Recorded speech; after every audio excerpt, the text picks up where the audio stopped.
everyone, I'm Matt Williamson at Williamson NFL. How's it going? I am recording this Wednesday. I am home. I am home for good. No more dorm rooms. Camp was awesome, but trust me, I am happy to be home. My schedule, I am not going to go to the joint practice Thursday. So the next thing I'll really see is from AccuShore. I'm going to be at Bucks Steelers, and I'll be doing the pregame show and several versions of it. Postgame show, call in if you want. And then I'll come back here, record something late Saturday night. So I have two topics today, though. I think both will warm your heart. They're both very positive things about your Pittsburgh Steelers. And the first one is a tweet that I just retweeted from Ian Harditz, who does really good work for Fantasy Life. He's a fantasy guy. It's Matthew Berry's site. And it's about Jaylen Warren.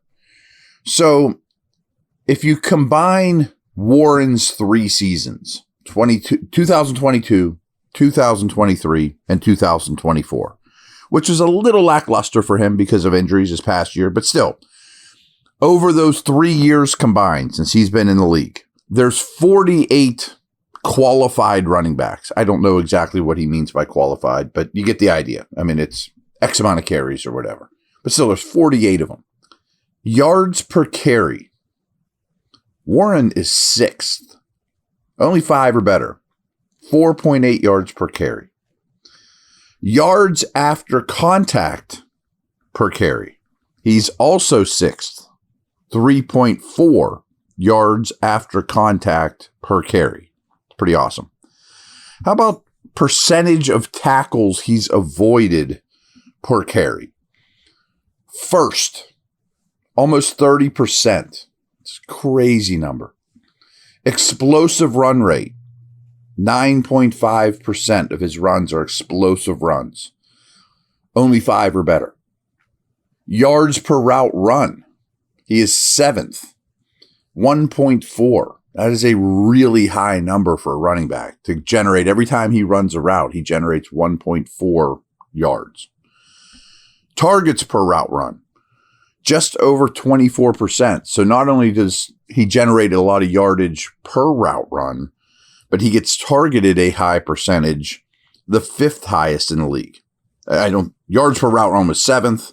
Targets per route run was 5th. Now, make note, these are not cumulative stats.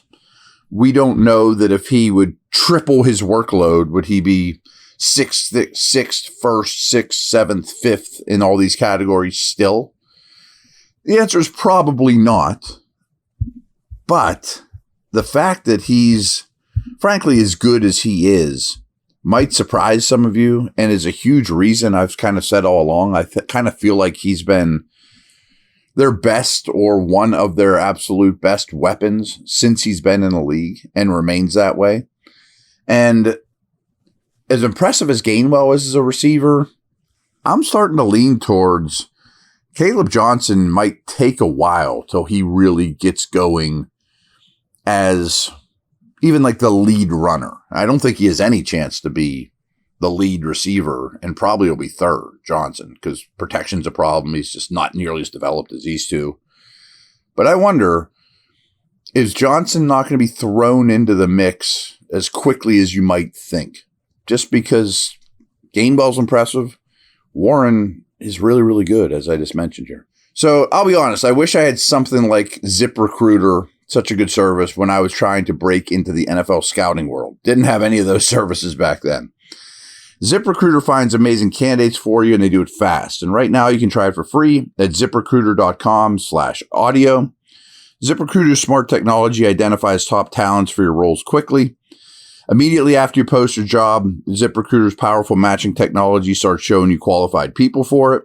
ZipRecruiter lets you connect with top candidates ASAP. You can use ZipRecruiter's pre-written invite to apply message to personally reach out to your favorite candidates and encourage them to apply sooner. The other hiring sites, and let ZipRecruiter find what you're looking for. 4 out of 5 employers who post on ZipRecruiter get a qualified candidate within the first day. Try it for free at this exclusive web address, ZipRecruiter.com/audio. Again, that's ZipRecruiter.com/audio. ZipRecruiter, the smartest way to hire.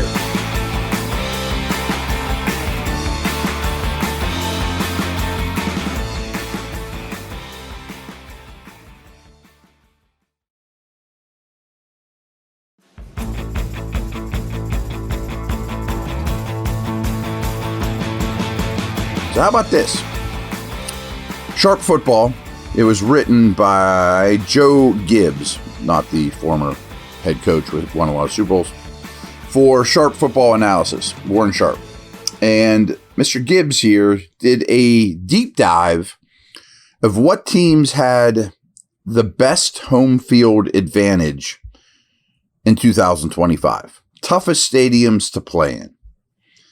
And a big thing he did was check out the penalties, offensive pre-snap, offensive holdings, things of that nature, home away penalties per game average, things like that.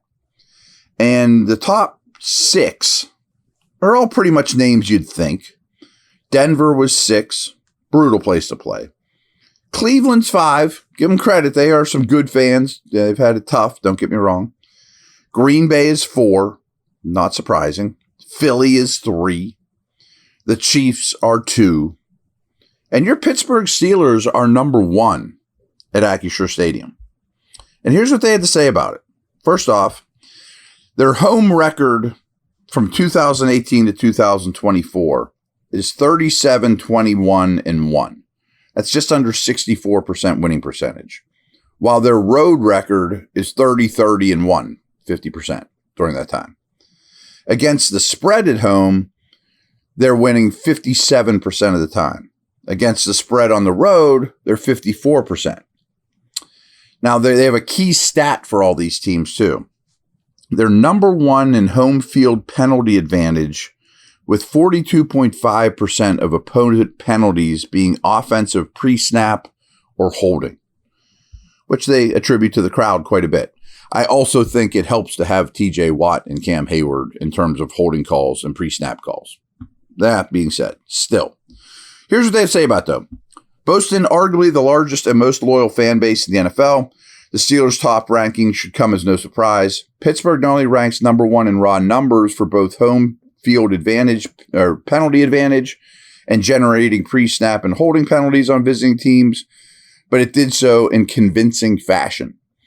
If there's one negative, Pittsburgh ranks 24th overall in home versus road penalty per game average, although there are extenuating circumstances associated with that. Steeler Nation is spread out far and wide and is often louder than the opponent's home fans in many Steeler, quote, road contests, which partially explains that ranking. No team came close to the Steelers' home field penalty numbers, and it's an underappreciated element that contributes to Pittsburgh's consistency. I can't talk today. Ultimately, Acrisure Stadium and the Steelers presented the biggest challenge for road teams in the NFL's toughest division, resulting in Pittsburgh capturing the number 1 overall rankings by a wide margin. How about that? You guys had a lot to do with that, and whether it's here or away, but obviously, especially if it's here.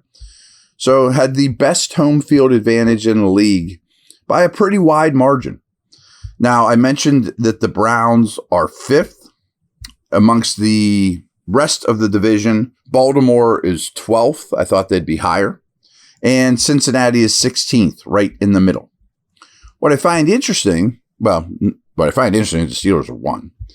But last note here is the Jets are last.